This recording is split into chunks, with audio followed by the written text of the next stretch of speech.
Hello, welcome to a new video. Today we're looking at pronunciation for the IELTS test, but it's also useful pronunciation for anybody who's interested. Let's have a look. Let's start. So in this video, we will look at the assessment criteria of pronunciation in the IELTS speaking test. So pronunciation is one of 4 things that are tested. Let's look at pronunciation. So basically, the overall thing you need to be careful of is accuracy, so making mistakes, and variety. You need to use lots of different types of pronunciation skills. So let's have a look.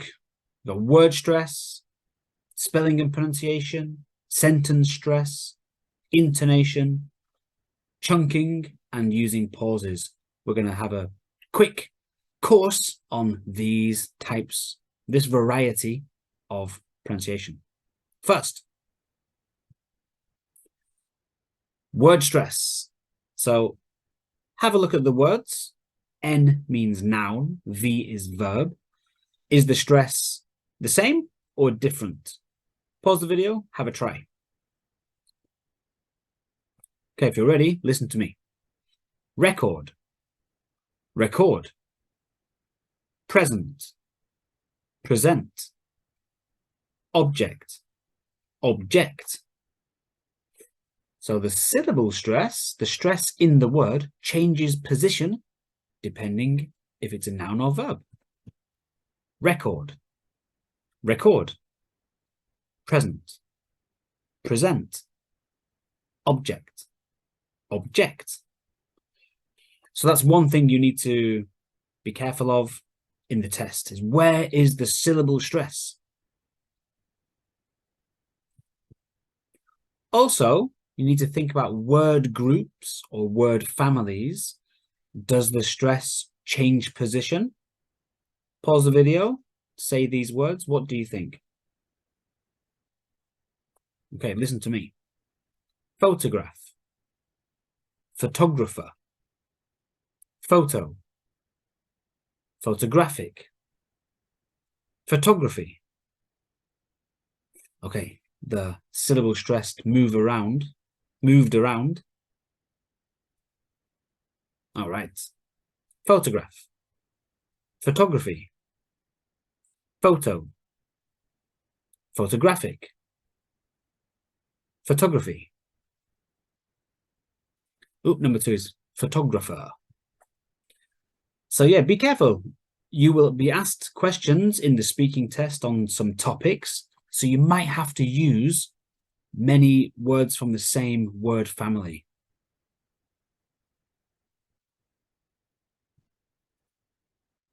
Okay, spelling and pronunciation. As we know, English has, and pronunciation, the spelling doesn't always match. So just have a look here. We're looking at O-U-G-H. How do you pronounce O-U-G-H? Okay, let's see. Listen to me. Cough, rough, through, though, fought, drought, thorough. Okay, did you hear the difference? So it's different. So O-U-G-H has many different ways to pronounce it. So off, cough, cough, rough, ooh, through, though, or, fault, ow, drought, thorough, thorough. So that's, again, something you need to be careful of. So tricky words for you. Practice those before the test. Next. Quick practice. Repeat after me. Though I had a rough cough during the drought, I thoroughly fought through it. Though I had a rough cough during the drought, I thoroughly fought through it. Pause the video, try that for yourself. Okay, sentence stress is also important, very important. So what is stressed? Usually important words, negatives, question words, to show contrast and to add emphasis. So it's really important, sentence stress, because it has a lot of meaning. Okay, pause the video, say this little conversation. Where is the sentence stress? Which words are stressed? What do you think? Okay, listen to me. Shall we see the horror film? Shall we see the horror film? I'm not sure. I don't really like horror movies. They're scary. I'm not sure. I don't really like horror movies. They're scary. So question words, shall we? Verbs, see. Nouns, horror film. Negatives, I'm not sure. I don't really. And for emphasis, they're scary. Shall we see the horror film? I'm not sure. I don't really like horror movies.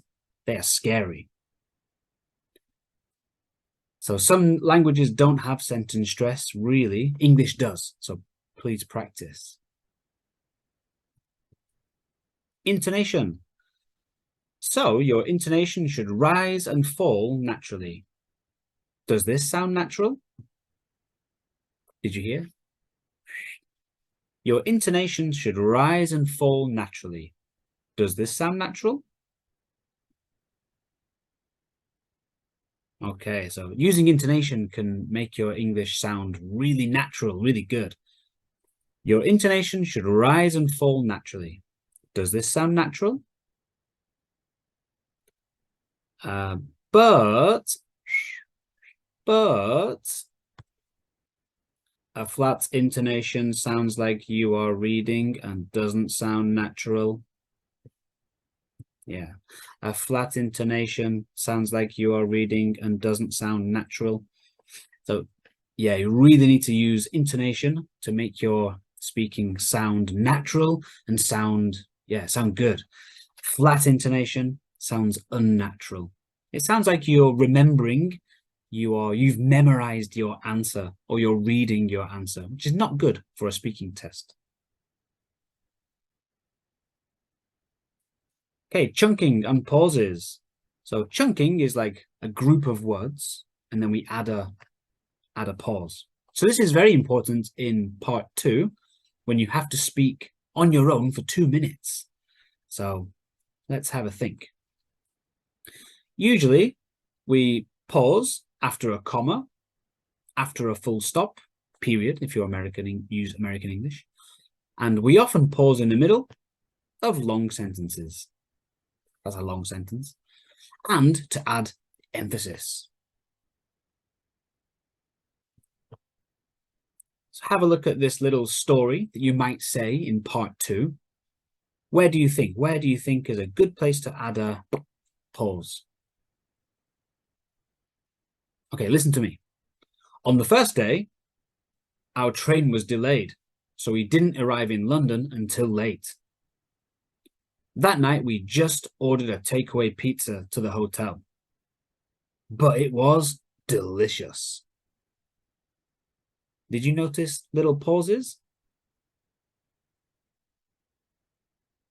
On the first day, our train was delayed, so we didn't arrive in London until late.